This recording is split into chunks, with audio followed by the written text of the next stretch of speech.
Kembali dari dunia abadi. Audiobook, novel silat. Episode 62.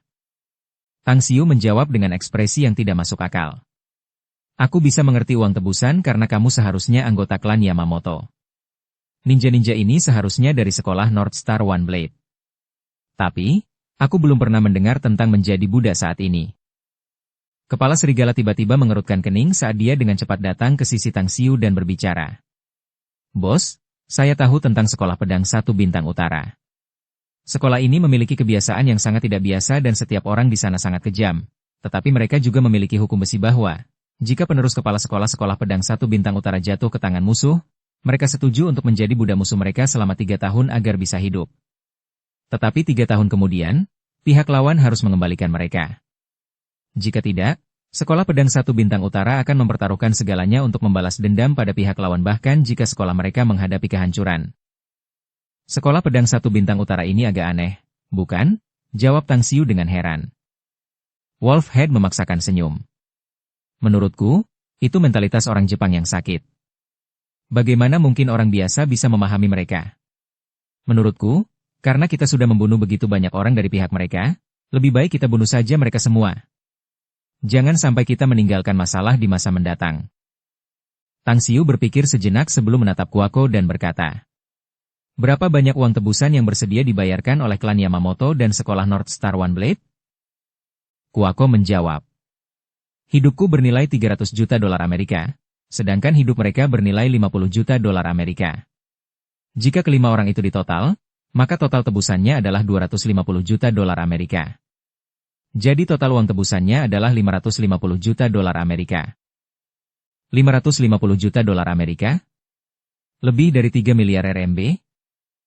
Mata Tang Xiu berkedip saat dia menatap Kuako dengan ekspresi yang sulit dipercaya.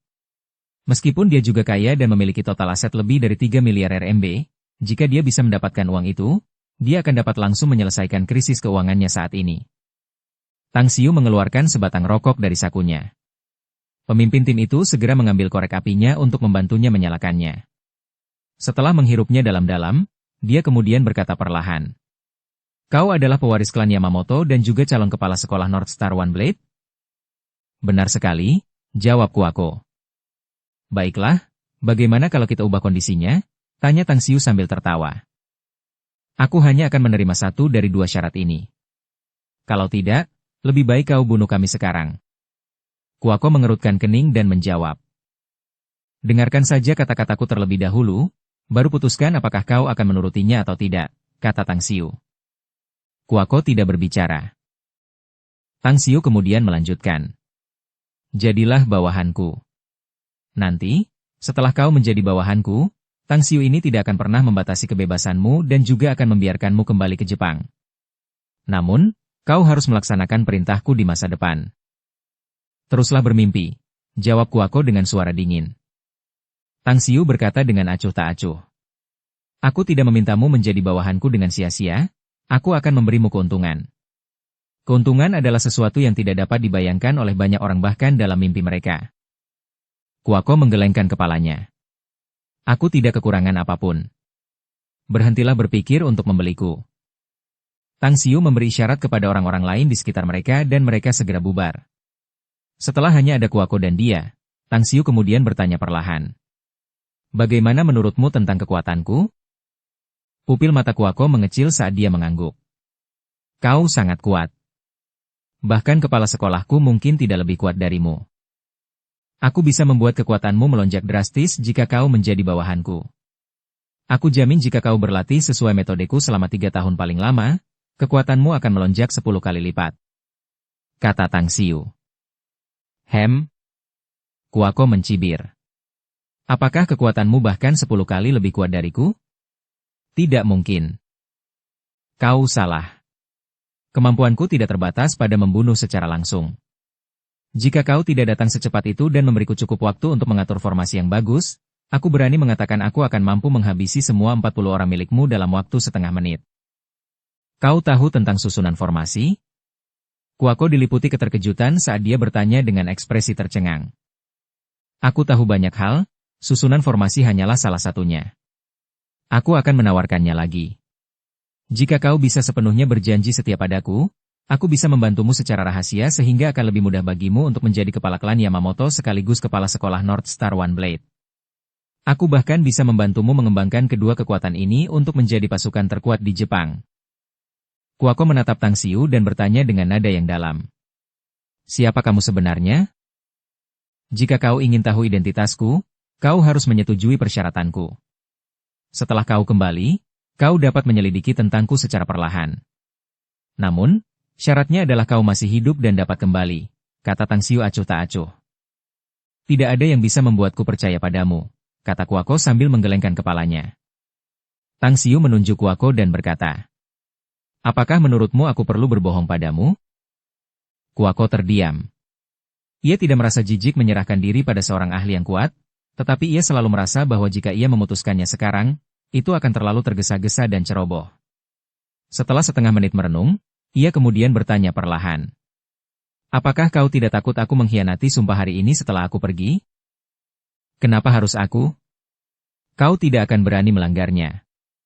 Jawab Tang Xiu sambil tersenyum. Dari mana datangnya rasa percaya dirimu ini? Jawab Kuako sambil mencibir. Tang Xiu berkata dengan acuh tak acuh. Selama kamu melakukan apa yang aku katakan, aku jamin kamu akan mempercayainya. Melakukan apa? Tanya Kuako. Tang Xiu mencengkeram telapak tangannya dan menggunakan pisau tentara Mitsubishi untuk membuat bekas luka berdarah. Kemudian, dia juga menggigit jarinya dan meneteskan setetes darahnya ke telapak tangannya. Dia kemudian berkata dengan nada yang dalam. Jangan menolak. Diam dan jangan bergerak. Terima sensasi yang akan memasuki tubuhmu, kamu akan menemukan manfaat yang akan kamu dapatkan nanti. Kuako secara naluriah ingin menolaknya. Namun, setelah mendengar kata-kata Tang Xiu, dia berpikir bahwa Tang Xiu akan menipunya. Untuk mengetahui apa yang akan dilakukan Tang Xiu, dia kemudian perlahan-lahan menenangkan diri. Jari Tang Xiu menekan luka di telapak tangan Kuako. Seiring dengan kendali pikirannya, tetesan darah di telapak tangannya perlahan-lahan meresap ke dalam tubuhnya dan perlahan-lahan bergerak melalui pembuluh darahnya dan menyatu di dalam hatinya. Mantra penguasa jiwa. Jari-jari Tang Xiu menjepit serangkaian jejak di telapak tangan Kuako saat dia mengetukkan kondensasi kekuatan bintang di ujung jarinya ke telapak tangan Kuako, mengendalikannya agar mengalir ke jantungnya bersama dengan pembuluh darahnya, memasuki jantungnya dan menyatu dengan tetesan darahnya di sana. Ledakan?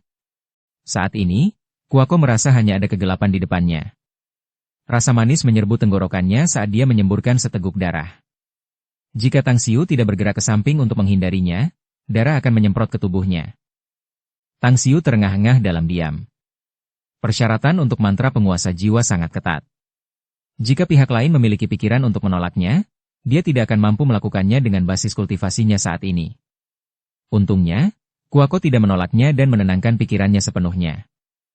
Berdiri dalam kegelapan, dia sudah bisa merasakan kondisi tubuh Kuako. Dia yakin jika dia ingin Kuako mati, dia bisa membuat jantungnya meledak jika dia mau. Kakao, apa yang kau lakukan padaku? Kuako menyeka darah di sudut mulutnya, menatap Tang Xiu dengan ekspresi terkejut. Tang Xiu berkata dengan acuh tak acuh. Itu adalah mantra penguasa jiwa.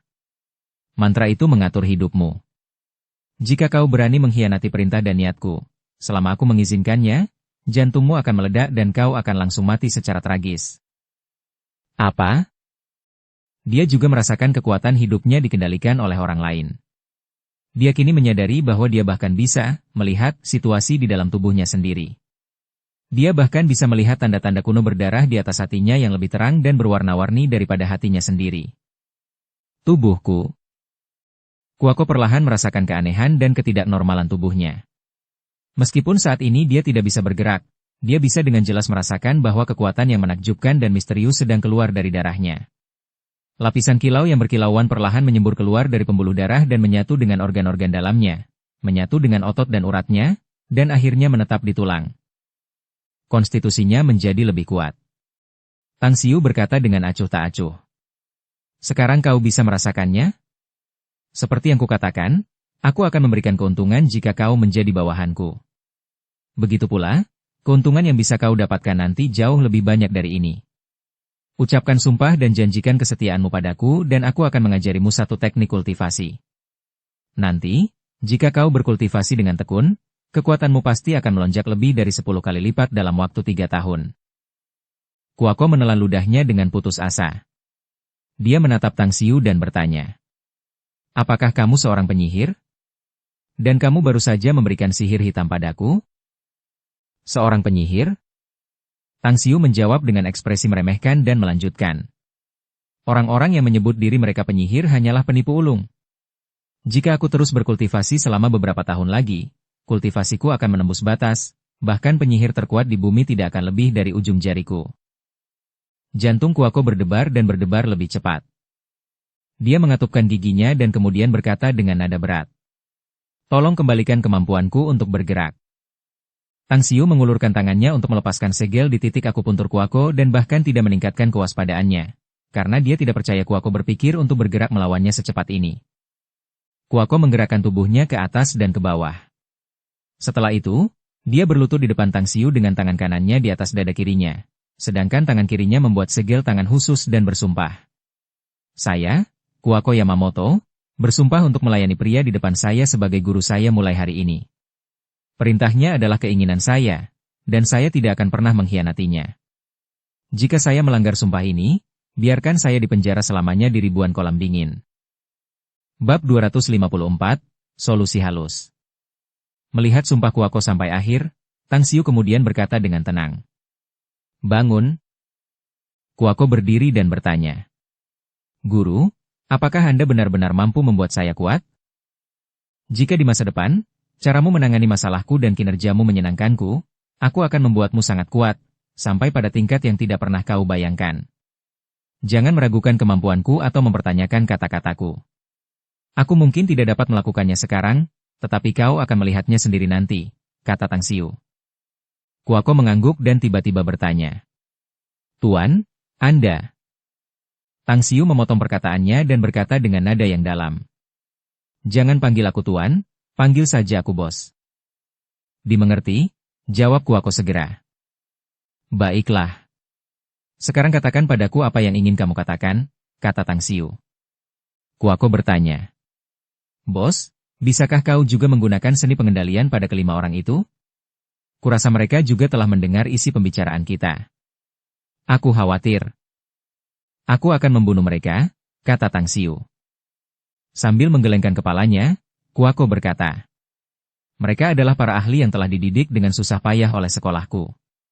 Sayang sekali jika mereka terbunuh. Jika kau bisa mengendalikan mereka dan membiarkan mereka mengikuti perintahku nanti, aku akan memiliki bawahan yang dapat dipercaya. Tang Xiu menggelengkan kepalanya. Mungkin mereka ahli di matamu, tetapi bagiku mereka hanyalah sampah. Mereka tidak sepadan dengan kekuatan mentalku untuk mengendalikan mereka. Namun, aku akan memberikan mantra penguasa jiwa kepadamu, sehingga kamu dapat menggunakannya pada mereka. Bisakah aku mempelajarinya? Kuako bertanya dengan cepat. Kamu tidak bisa mempelajarinya untuk saat ini, tetapi setelah kamu berkultivasi dan memiliki ki batin di dalam tubuhmu dan kemudian mengubahnya menjadi esensi sejati, kamu dapat menggunakan mantra penguasa jiwa ini sepenuhnya. Baiklah. Aku akan memberimu teknik kultivasi sekarang. Jawab Tang Xiu. Setelah mengatakan itu, Tang Xiu dengan seenaknya mengajarkan Kuako seperangkat teknik kultivasi abadi yang sangat biasa dari dunia abadi. 2 jam kemudian, Kuako telah mampu memahaminya sepenuhnya. Dia bahkan mampu mengubah ki sejati menjadi esensi sejati dalam percobaan pertamanya. Meskipun jumlah ki sejati yang diubahnya kurang dari 1%, dia jelas merasa dirinya menjadi lebih kuat. Bakatmu cukup bagus dan kamu masih muda. Jika kamu berkultivasi dengan baik, kamu akan memiliki prestasi yang tak terbatas di masa depan.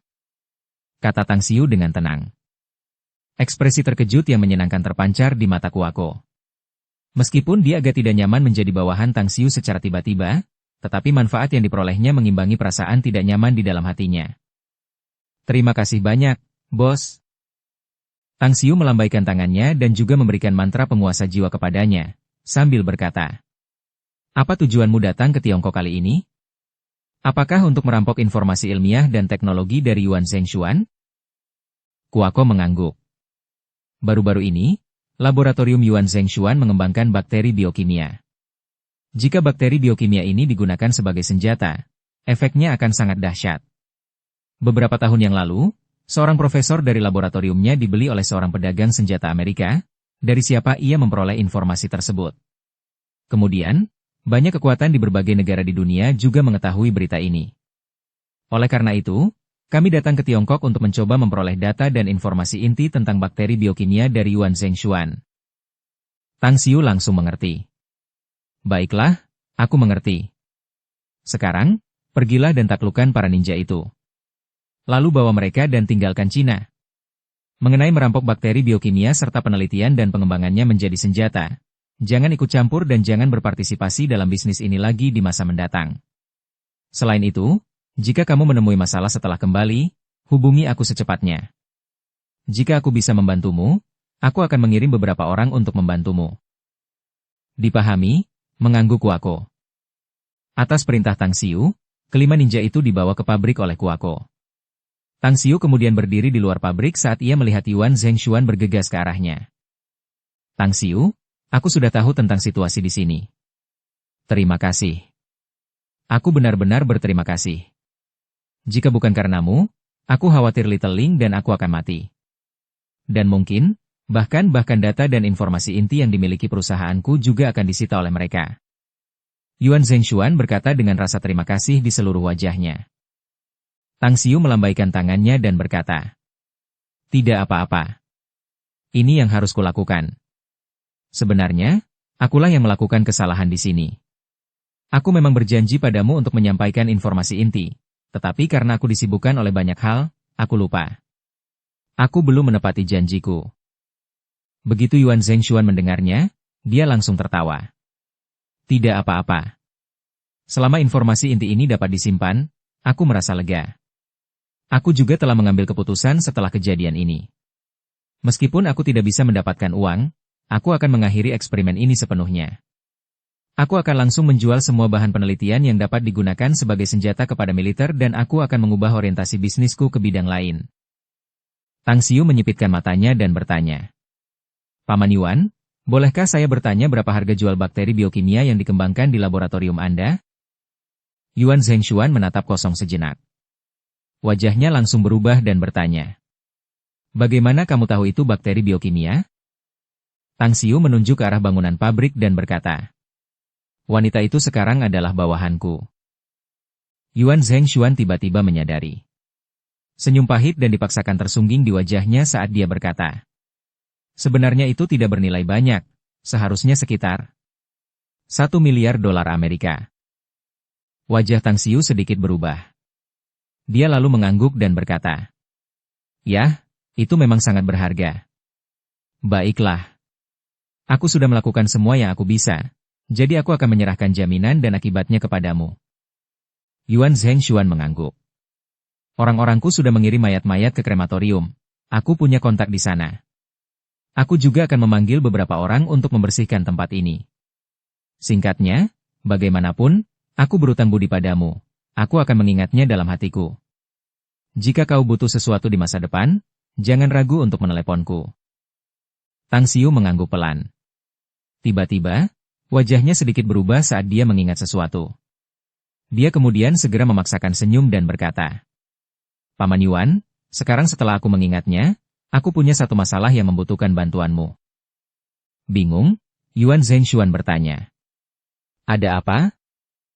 "Apakah kamu kenal seseorang di biro transportasi, Paman Yuan?" tanya Tang Xiu. "Benar. Kepala biro transportasi adalah teman saya. Saya juga punya beberapa kontak di divisi polisi lalu lintas," kata Yuan Zhengshuan. Tang Xiu berkata dengan enggan. "Ketika saya menerima telepon Anda, saya berada di daerah Qinghe di rumah leluhur saya. Karena saya mencoba untuk bergegas ke sini lebih awal dan secepat yang saya bisa, saya memacu kendaraan saya dengan kecepatan tinggi, dan saya baru saja mendapatkan SIM saya. Yang terpenting adalah saya benar-benar memacu kendaraan saya dengan sangat cepat. Bahkan jika saya tidak mencapai 200 km per jam, seharusnya tidak jauh dari itu. Untuk menghindari masalah, saya memarkir Land Rover saya di daerah perkotaan yang terpencil." Yuan Zhengshuan merasa hangat. Ia tertawa terbahak-bahak. "Tang Xiu, ini hanya masalah sepele. Serahkan saja padaku. Aku jamin tidak akan ada yang melibatkanmu saat kau menyetir mobil nanti." Beritahu aku alamatnya dan aku akan mengirim seseorang untuk mengambil mobil itu besok dan mengirimkannya kepadamu. Tepat saat Tang Xiu mengucapkan terima kasih, dia melihat ke arah Yuan Chuling yang sedang linglung di samping Yuan Zhengshuan. Dia memukul dadanya pelan dan tertawa. Bagaimana? Apa kamu takut setengah mati? Kamu tidak menyangka bahwa aku akan membunuh musuh sendirian, kan?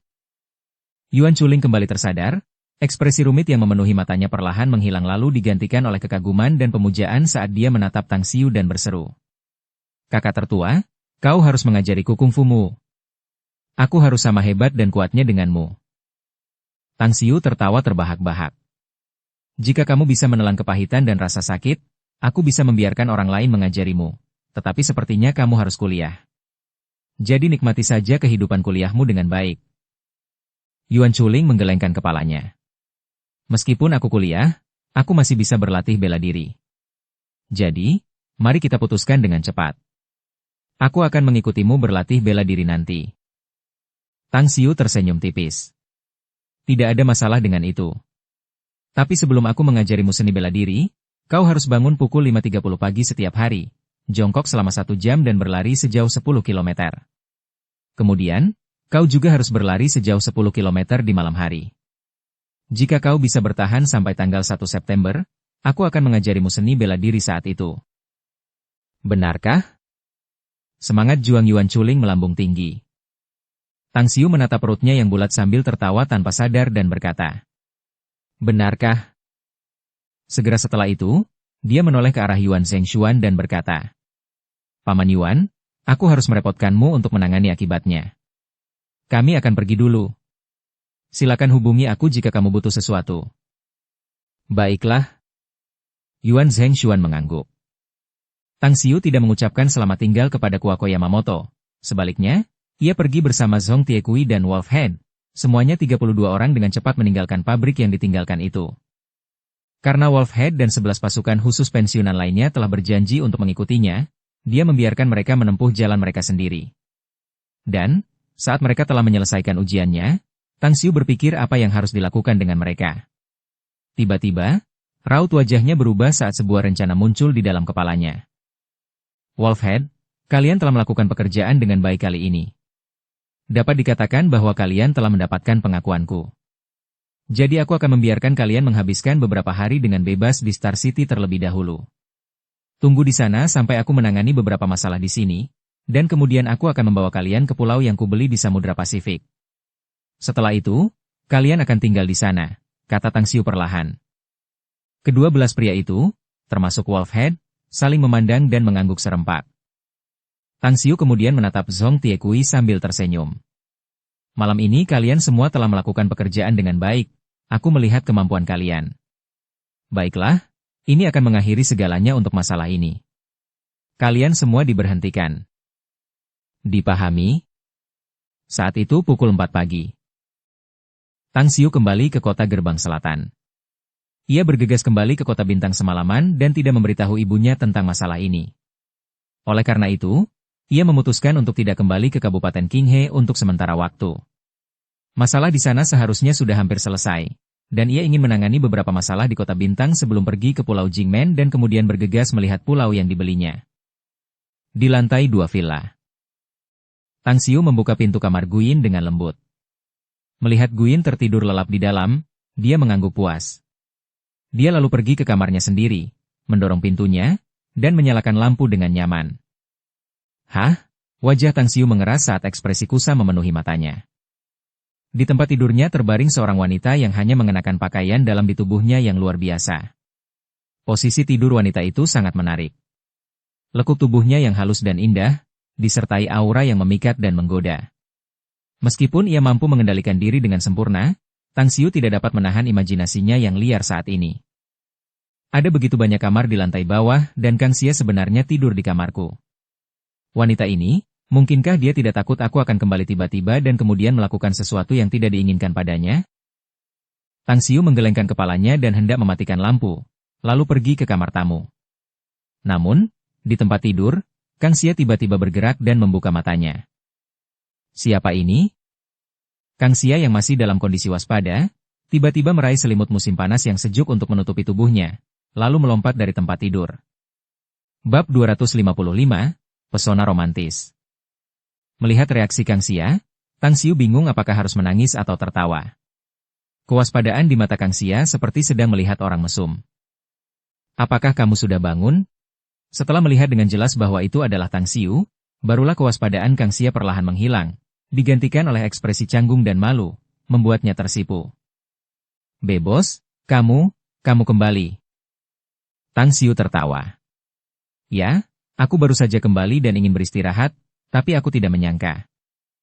Ekspresi malu di wajah Kang Xia semakin tebal. Dia tahu apa yang akan dikatakan Tang Xiu. Namun, dia ada di kamarnya. Tadi malam, setelah menemani Guin tidur, dia tiba-tiba ingin pergi ke kamar Tang Xiu. Dia hanya bermaksud bermain di kamarnya sebentar karena kemudian dia mengantuk dan tertidur di sana. Yang lebih penting, dia hanya mengenakan pakaian dalam tanpa menutupi dirinya dengan selimut. Bukankah ini berarti dia sudah melihat hampir semuanya? Melihat ekspresinya, Tang Xiu hanya tersenyum. "Tidak apa-apa. Karena kamu merasa lebih nyaman tidur di kamarku, tidurlah di sini malam ini. Aku akan tidur di kamar tamu." Setelah berkata demikian, dia lalu berbalik untuk pergi. Kang Xia terkejut sesaat dan segera berteriak. "Bos, aku akan kembali ke kamar tamu. Kakakmu, kamu istirahat saja di sini." Dia langsung lari dari tempat tidur, memakai sandal, dan berlari ke pintu. Namun, saat dia berlari ke pintu, barulah dia sadar bahwa dia juga melempar selimut tipis yang menutupi tubuhnya ke kamar Tang Xiu. Dia ingin mengambil selimut itu kembali, tetapi karena dia hanya mengenakan pakaian dalam, untuk sesaat, dirinya yang biasanya pintar dan cerdas tiba-tiba menjadi bingung dan malu. Tang Xiu tersenyum sambil menggelengkan kepalanya dan berkata, "Tidur saja di sini." Meninggalkan kamar tidurnya, Tang Xiu memilih salah satu kamar tamu. Ada noda darah di pakaiannya, dan meskipun tidak terlalu kentara, dia tidak bisa memakainya lagi. Setelah pergi ke kamar mandi dan mandi, dia tiba-tiba menyadari bahwa dia tidak membawa pakaian dalam. Tanpa pilihan lain, dia keluar dari kamar dalam keadaan telanjang bulat, duduk di tempat tidur dan menutupi dirinya dengan selimut, lalu menghubungi nomor Kang Xia sambil setengah bersandar di tempat tidur. "Ya, bos?" Di kamar tidur utama di lantai 2, Kang Xia mengenakan piyama sambil duduk di tempat tidur. Imajinasinya menjadi liar. Saat mendengar ponselnya berdering, dia mengambilnya dan melihat bahwa itu adalah panggilan dari Tang Xiu. Sedikit rona merah menutupi wajahnya, tetapi dia tetap menjawabnya dengan cepat. Aku lupa membawa pakaian dalam dan baju bersih. Bisakah kau mengirimkannya?" "Aku ada di lantai pertama," kata Tang Xiu. "Baiklah," jawab Kang Xia. 2 menit kemudian, dia mengetuk pintu kamar tamu dan mendengar suara Tang Xiu yang mempersilakannya masuk. Dia membuka pintu dengan hati-hati dan melihat tubuh bagian atas Tang Xiu yang telanjang saat dia duduk dalam posisi kepala tempat tidur. Dengan sedikit rona merah di wajahnya, dia berkata, "Bos, pakaianmu." Tang Xiu menunjuk ujung tempat tidur dan berkata, "Taruh saja di sana." Kang Xia segera meletakkan pakaiannya di ujung tempat tidur, tetapi sebuah pikiran aneh muncul di benaknya. Dia jelas baru saja selesai mandi dan belum berganti pakaian dan pakaian dalam. Lalu dia telanjang bulat sekarang? Penampakan telanjang Tang Xiu tiba-tiba muncul di benak Kang Xia. Sesaat, wajahnya menjadi lebih panas, memerah seolah-olah cahaya matahari terbenam merayapi wajahnya. Melihat ekspresi bingung di wajah Kang Xia, Tang Xiu diam-diam mendesah dalam hati. Saat ini, Kang Xia tampak sangat menarik baginya. Bagaimanapun, piyama tipisnya pada dasarnya tidak mampu menutupi tubuhnya yang sempurna dan halus. Bahkan warna pakaian dalamnya dapat terlihat jelas di bawah cahaya terang. Dia bukan orang jahat dan bejat, tetapi tubuhnya masih muda dan dia masih dalam masa mudanya. Sangat mudah untuk jatuh ke dalam sifat impulsif. Namun, dia tidak bisa memberikan Kang Xia tanggung jawab apapun, jadi dia harus menahan diri. Apakah ada hal lainnya? Setelah terdiam selama lebih dari 10 detik, Tang Xiu bertanya perlahan. "Hah?" Kang Xia kembali sadar. Dia menggelengkan kepalanya dengan ekspresi malu. Ada ekspresi panik di matanya saat dia menjawab. Tidak apa-apa. Aku baik-baik saja." Tang Xiu berkata sambil tertawa. "Jika tidak ada apa-apa, kembalilah dan beristirahatlah." Fajar akan segera tiba, dan jika kamu tidak tidur nyenyak, kamu tidak akan bersemangat untuk bekerja besok. Bekerja? Saat mendengar Tang Xiu menyebutkan kata ini, hatinya seperti disiram seember air dingin. Tiba-tiba, suasana hatinya buruk, merasa seolah-olah dia tidak cukup menarik bagi Tang Xiu, tidak mampu menggodanya. Jika pria lain melihatnya hanya mengenakan piyama di tubuhnya dan duduk di tempat tidur, mungkin mereka sudah tidak tahan lagi, melemparkan diri ke arahnya. Tapi Tang Xiu, dia hanya menutup mata. Kemarahan tumbuh dengan cepat di dalam hati Kang Xia saat dia memikirkannya. Tiba-tiba, dia menatap Tang Xiu dan bertanya. Ngomong-ngomong, apakah aku benar-benar tidak menarik bagimu, hanya seorang karyawan yang bisa menghasilkan uang untukmu? Untuk sesaat, Tang Xiu menatap kosong. Meskipun kecerdasan emosionalnya rendah, dia benar-benar tidak mengerti mengapa Kang Xia tiba-tiba menanyakan pertanyaan ini kepadanya. Setelah terdiam beberapa saat, dia kemudian berkata dengan acuh tak acuh.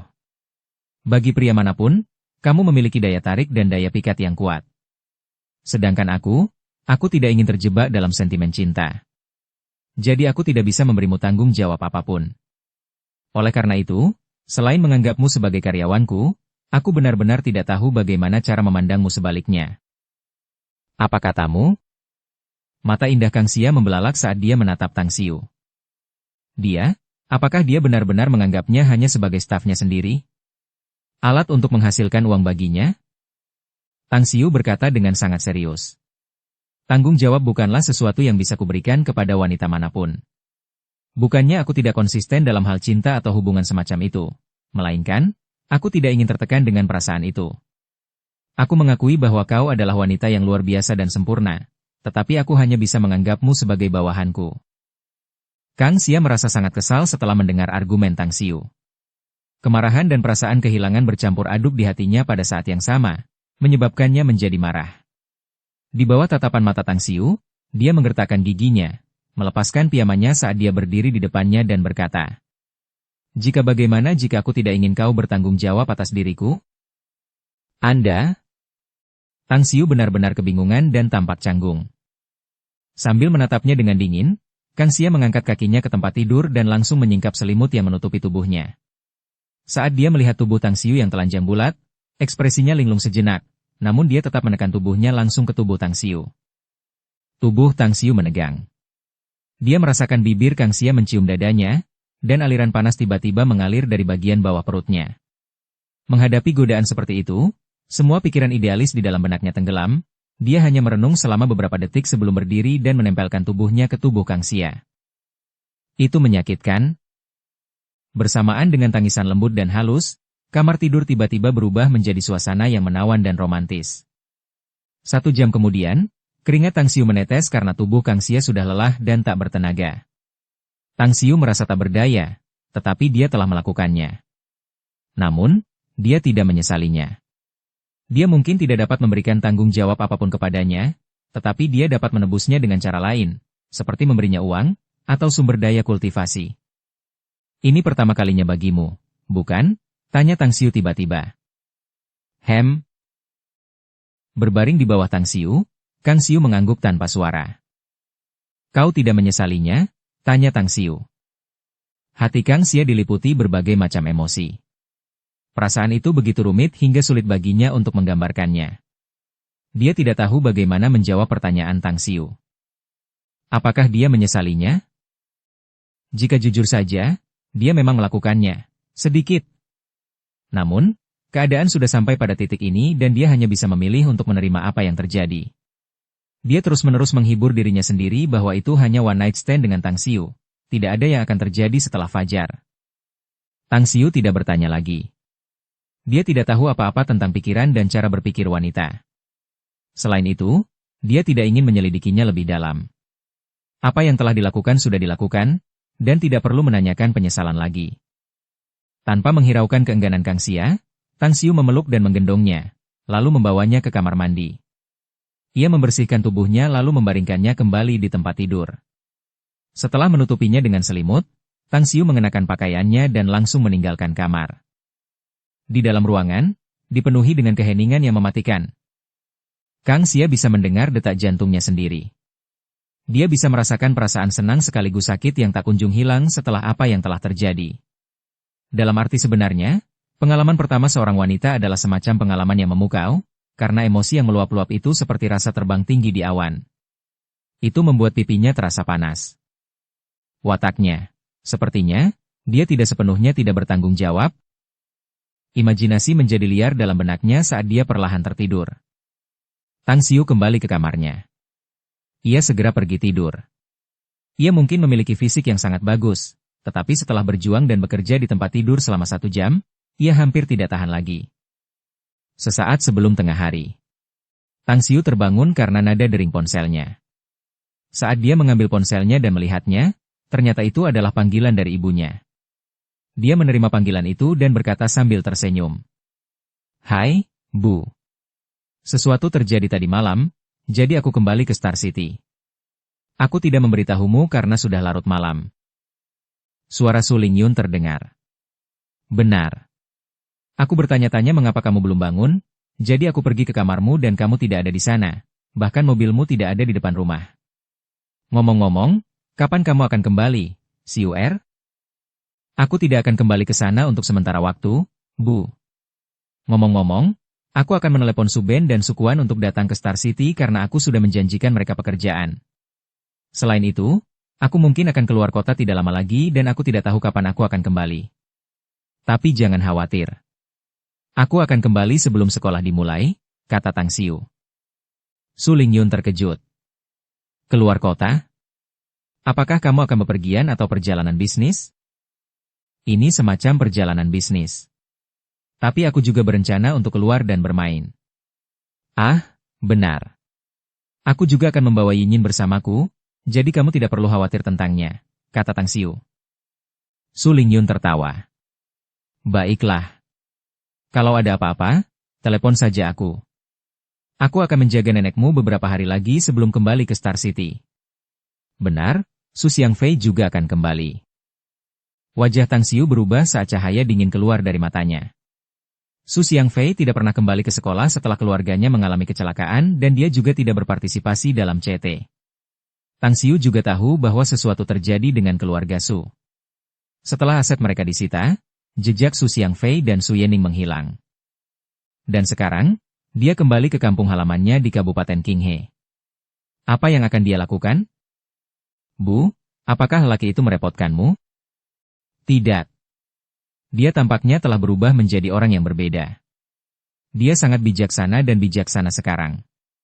Dia bahkan tidak menyebutkan sepatah kata pun tentang apa yang telah kau lakukan pada keluarganya. Jangan khawatir, Xiu'er. Meskipun Xiang Fei dimanja oleh orang tuanya, sifatnya baik. Selama dia benar-benar bertobat atas kesalahannya dan menjadi orang yang lebih baik, itu tidak masalah bagiku. Lagi pula, dia adalah keponakanku sendiri," kata Su Lingyun. Tang Xiu berkata, "Bu, aku tahu dia keponakanmu. Tapi satu-satunya orang di dunia ini yang tidak akan pernah menyakitimu adalah aku. Kita tidak boleh lengah karena kita tidak tahu isi hati orang lain, jadi kamu harus memperhatikan keselamatanmu. Bagaimana kalau aku membantumu mencari 2 pengawal nanti untuk melindungi keselamatanmu? Dan tolong jangan keberatan, Bu. Nanti, saat aku menjalankan bisnisku, aku mungkin akan menyinggung beberapa orang. Dunia bisnis tidak ada bedanya dengan medan perang, dan kamu adalah kelemahan terbesarku. Aku ingin menjamin keselamatanmu sehingga aku bisa melakukan pekerjaanku tanpa khawatir." Dukung channel Novel Silat dengan subscribe, follow, like, komen dan share. Bab 256, Memutus hubungan dengan masa lalu. Su Lingyun berkata, "Xiu'er, aku mengerti kekhawatiranmu dan aku setuju denganmu. Namun, aku percaya bahwa sifat dasar Xiang Fei tidak sepenuhnya buruk. Bahkan pamanmu, Su Shangwen, kehilangan sifat dasarnya karena uang. Dia dulunya orang yang baik, sangat baik, dan biasa mengurus keluarga. Dia juga sangat banyak membantu kita selama bertahun-tahun tinggal di Star City. Jadi, Xiu'er, kamu harus menemukan cara untuk menyelamatkannya jika dia bertobat di penjara." "Baiklah, Bu." Tang Xiu menurut. Di Kabupaten Qinghe, Desa Su. Su Xiangfei bersandar di dinding halaman sambil menghisap sebatang rokok. Dia mendengar dengan jelas percakapan antara Su Lingyun dan Tang Xiu. Dia merasa benci. Namun, dia tidak tahu kepada siapa dia harus melampiaskan kebenciannya. Dia mengalami banyak hal dalam beberapa bulan ini. Meskipun menganggap dirinya sangat kuat dalam menahan tekanan, dia tetap bersembunyi di rumah teman sekelas saudara perempuannya selama beberapa hari. Merokok dan minum setiap hari, menjalani kehidupan yang bahkan lebih buruk dari kematian. Tang Xiu adalah orang yang ingin ia benci karena ia tahu bahwa Tang Xiu adalah orang yang telah menyakiti keluarganya.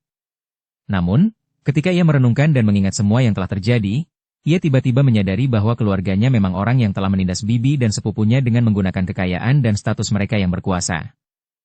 Saat itu ia mengenang, jika bukan karena polisi yang menemukan bukti, Tang Xiu lah yang akan masuk penjara, bukan orang tuanya. Dua garis air mata jatuh dari mata Su Xiangfei saat mendengar kata-kata bibinya. Sebelumnya, dia mengira bibinya adalah orang yang sangat lemah dan mudah diganggu. Dia biasa melihat orang tuanya menindasnya, tetapi dia bersikap seolah-olah sedang menonton drama. Namun sekarang, setelah mendengar bibinya, berbagai macam perasaan campur aduk memenuhi hatinya. Dia melempar puntung rokok ke tanah dan dengan kasar memadamkannya dengan ujung kakinya. Dia kemudian berbalik dan langsung berlutut di hadapan Su Lingyun. "Bibi, aku benar-benar minta maaf." Su Lingyun terkejut dengan tindakan Su Xiangfei. Dia menatapnya dengan tidak percaya sambil membuka mulutnya tetapi tidak tahu harus berkata apa.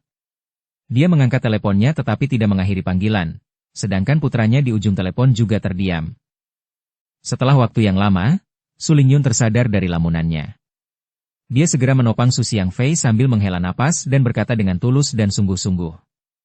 "Xiangfei, tidak peduli seberapa buruk perselisihan kita, bagaimanapun juga kita adalah saudara, anggota keluarga. Xiu'er hanya takut aku diganggu. Kamu lebih tua darinya jadi kamu seharusnya bisa lebih mengerti tentang ini, jadi jangan salahkan dia." Su Xiangfei berkata dengan getir. "Bibi, aku tidak menyalahkannya. Seperti yang baru saja kau katakan, itu karena pikiran ayahku kacau karena kekayaan, sedangkan aku juga terlalu sombong.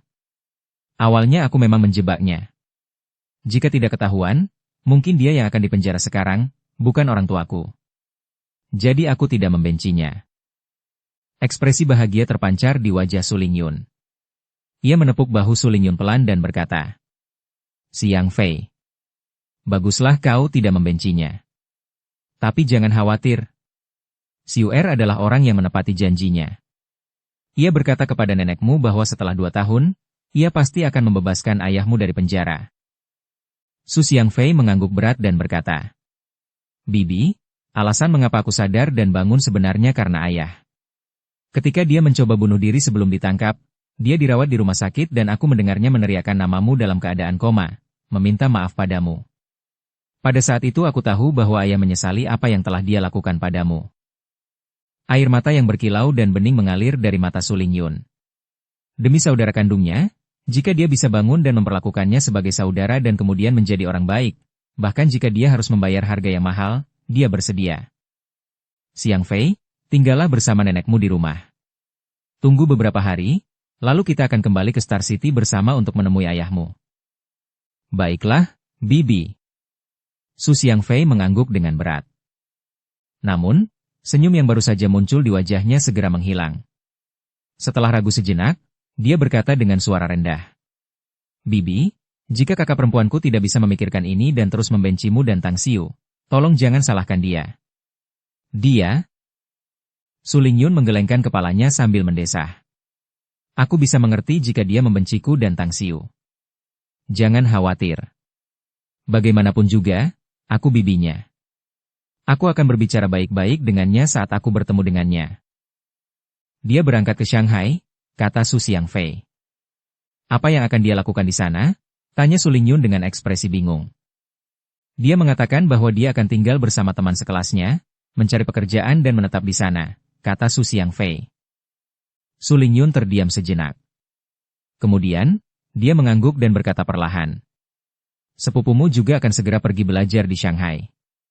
Setelah dia menetap di sana, aku akan memintanya untuk mencari adikmu." Su Xiangfei terdiam beberapa saat sebelum mengangguk dan menjawab perlahan, "Terima kasih, Bibi. Tolong beritahu sepupuku bahwa aku memang berperilaku buruk sebelumnya." Pada saat ini, suara Tang Xiu terdengar melalui telepon. "Bu, Tolong berikan ponselnya ke Xiang Fei. Mendengar itu, Su Lingyun segera menyerahkan ponselnya kepada Su Xiang Fei dan berkata, "Sepupumu ingin bicara denganmu." Ekspresi rumit terpancar di wajah Su Xiang Fei. Dia mengambil telepon tetapi tidak berbicara. Kemudian, suara Tang Xiu terdengar. "Xiang Fei, aku tidak peduli apakah kamu benar-benar tulus bertobat atau berpura-pura. Ingatlah, jika kamu berani melakukan sesuatu yang menyakiti ibuku, aku akan membuatmu merasakan rasa paling menyedihkan di dunia ini. Namun, jika kamu benar-benar mampu membuka lembaran baru dalam hidup dan memperlakukan kerabat kita dengan baik, aku dapat berjanji untuk memberimu kemajuan yang cepat dalam hidupmu." Su Xiang Fei menjawab dengan nada getir. "Apakah hidupmu maju dengan cepat? Aku takut aku akan seperti ayahku, kehilangan jati diri setelah maju dengan cepat." "Sepupu Tang Xiu, aku lebih baik melupakan semua yang terjadi sebelumnya. Bibi memperlakukanku dengan baik, jadi aku tidak akan mengecewakannya. Selain itu, aku akan meluangkan waktu untuk kembali, tinggal bersama nenek dan merawatnya." "Ingat kata-katamu sendiri," kata Tang Xiu.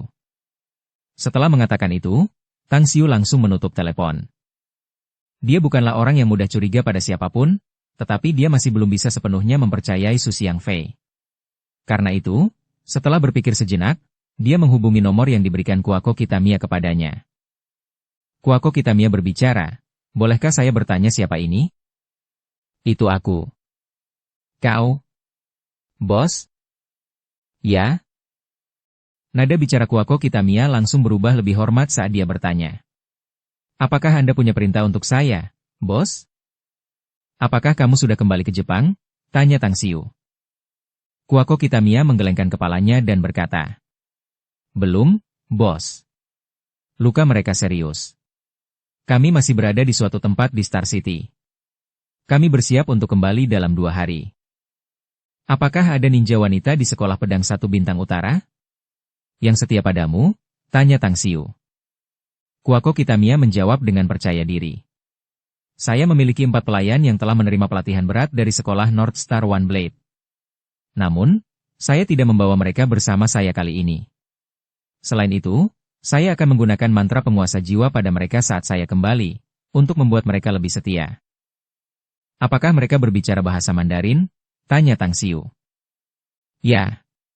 Mereka fasih berbahasa Jepang, Mandarin, Inggris, Prancis, dan Jerman," kata Kuako Kitamiya dengan hormat. Tang Xiu berkata, "Kalau begitu, setelah kau menggunakan mantra penguasa jiwa, kirim 2 orang ke kota bintang untuk melindungi ibuku secara diam-diam. Aku akan mengirimkan informasi ibuku kepadamu nanti." "Dipahami?" Kuako Kitamiya berkata dengan hormat. Tang Xiu menutup telepon. Dia mengedit informasi tentang ibunya dan kemudian mengirimkannya ke Kuako. Setelah itu, dia berpakaian, menggosok gigi, dan mencuci mukanya sambil berjalan menuju aula di lantai pertama. Aroma samar makanan tercium dari ruang makan. "Kamu sudah bangun? Sekarang waktunya makan siang." Kang Xia membawa 2 piring dari dapur dan menunjukkan senyum manis saat melihat Tang Xiu. Melihatnya, Tang Xiu menyadari bahwa Kang Xia berjalan dengan canggung. Tiba-tiba dia mengerti alasannya, tetapi dia tidak punya pilihan selain meratapi kemisteriusan makhluk yang disebut manusia. Kang Xia sangat lelah sehingga dia hampir tidak bisa menggerakkan jarinya dan tidak memiliki kekuatan sebelumnya. Tetapi dia begitu bersemangat sekarang. Melihat penampilannya yang cerah dan bersemangat, dia tampak lebih cantik dan mempesona. Yuan Chuling benar. Di bumi ini hanya ada sapi yang kelelahan dan mati, dan tidak ada tanah yang pernah rusak setelah dibajak. Tang Xiu diam-diam mendesah saat dia berjalan ke ruang makan sambil tersenyum. Menguasai. Guyin telah duduk di meja makan dan tampak penuh kegembiraan saat melihat kedatangan Tang Xiu. Tang Xiu membelai kepala kecilnya dan berkata sambil tersenyum. "Ayo makan. Selain itu, beberapa hari lagi, aku akan mengajakmu ke Pulau Jingmen." Guyin tidak peduli kemana mereka akan pergi, dia hanya peduli pada kebersamaannya dengan Tang Xiu. "Pulau Jingmen?" Kang Xia, yang baru saja meletakkan piring-piring di atas meja, tiba-tiba berubah ekspresinya setelah mendengar perkataan Tang Xiu. Mereka berdua baru saja melakukan hubungan intim, jadi dia menjadi sangat khawatir tentang Tang Xiu. Jika Tang Xiu pergi ke suatu tempat, dia mungkin tidak akan peduli. Namun, dia agak khawatir jika dia pergi ke Pulau Jingmen. Itu karena Ouyang Lulu tinggal di sana, dan dia sekarang berada di Pulau Jingmen. Kang Xia berusaha keras untuk membuat ekspresinya terlihat normal saat dia bertanya. Bos, apa tujuanmu membawa Yinyin ke Pulau Jingmen? Apakah untuk bermain atau ada hal lain? Tanpa tahu apa yang dipikirkannya, Tang Xiu menjawab. Aku akan mengajaknya menemui kakak seniornya sekaligus mengajaknya jalan-jalan ke luar negeri. Aku pernah membeli sebuah pulau di Samudra Pasifik sebelumnya, yang belum pernah kulihat. Jadi, aku akan pergi ke sana sebelum kuliah dimulai. Ah, benar. Aku juga tidak punya paspor. Bisakah kau membantuku mengurus aplikasi paspor untukku dan Yinyin? Kang Xia diam-diam merasa lega. Namun, dia diam-diam merasa heran ketika mendengar bahwa Tang Xiu juga memiliki murid lain yang ternyata seorang wanita. Kemudian, dia berkata, Bos, Anda perlu mengajukan paspor sendiri, dan itu juga membutuhkan sedikit waktu untuk mendapatkannya. Tetapi jika Anda menemukan Long Zhengyu, dia seharusnya bisa mendapatkannya. Tang Xiu mengangguk. Kalau begitu aku akan meminta bantuannya. Ayo duduk dan makan. Kita harus menjaga tubuh kita. Merawat tubuh? Tiba-tiba, Kang Xia teringat apa yang terjadi di antara mereka berdua. Ekspresi malu-malu dan menawan langsung terlihat di wajahnya saat dia menundukkan kepalanya dan duduk di depan meja. Guin mengangkat wajah kecilnya dan bertanya. Guru, apakah temperamen kakak senior baik? Apakah dia akan menyukai Yinyin? Tang Xiu tersenyum. Kakak seniormu terluka dan koma. Namun, emosinya sangat baik. Selain itu, kamu mirip dengannya saat dia masih kecil. Aku rasa dia pasti akan menyukaimu. Guin mengangguk dengan manis. Kang Xia kemudian bertanya dengan ekspresi bingung. Berapa banyak murid yang sebenarnya Anda miliki, bos? Ada 4 saat ini, jawab Tang Xiu sambil tersenyum. Kang Xia melanjutkan. Aku hanya tahu Chen Zizong dan Guin, dan orang yang bekerja di rumah sakit. Siapa yang satunya? Mengapa aku belum pernah mendengarnya darimu sebelumnya? Tang Xiu menjawab dengan senyum pucat. Beberapa hal memang agak tidak nyaman untuk dikatakan. Tunggu saja nanti, baru kamu akan tahu tentang dia. Bab 257, Pertemuan Pertama. Setelah makan siang, Kang Xia bergegas meninggalkan kota Gerbang Selatan. Perusahaan Magnificent Tang masih dalam tahap awal dan ada banyak hal yang harus dia urus sendiri. Bahkan jika Tang Xiu memberinya hari libur, dia tidak akan menyetujuinya. Tang Xiu meninggalkan halaman vilanya dan mendapati Land Rover miliknya terparkir di pinggir jalan di luar. Ia kembali ke villa dan mengambil kunci mobil. Setelah itu, ia pergi ke rumah sakit medis Tiongkok Star City. Rekan-rekan sedesanya datang untuk dirawat di rumah sakit Star City dan meskipun ia menelepon untuk mengatur segalanya bagi mereka, ia tetap harus pergi ke sana dan menemui mereka. Bagaimanapun juga, mereka mengawasinya saat ia tumbuh dewasa. Di rumah sakit medis China Star City. Tang Xiu memarkir mobilnya di area parkir dan berjalan menuju departemen rawat inap. Dalam perjalanan ke sana, ia menelepon Dai Xinyu dan menanyakan nomor bangsal untuk 5 warga desa yang terluka. Di kantor presiden. Saat Li Hongji sedang memeriksa dokumen-dokumen itu, dia tiba-tiba diliputi rasa bahagia sekaligus menyesal. Sangat disayangkan bahwa rumah sakit itu hanya memiliki beberapa kamar, sedangkan ada banyak pasien yang dirawat setiap hari. Dia gembira karena rumah sakit medis Tiongkok Star City ini menjadi sangat terkenal.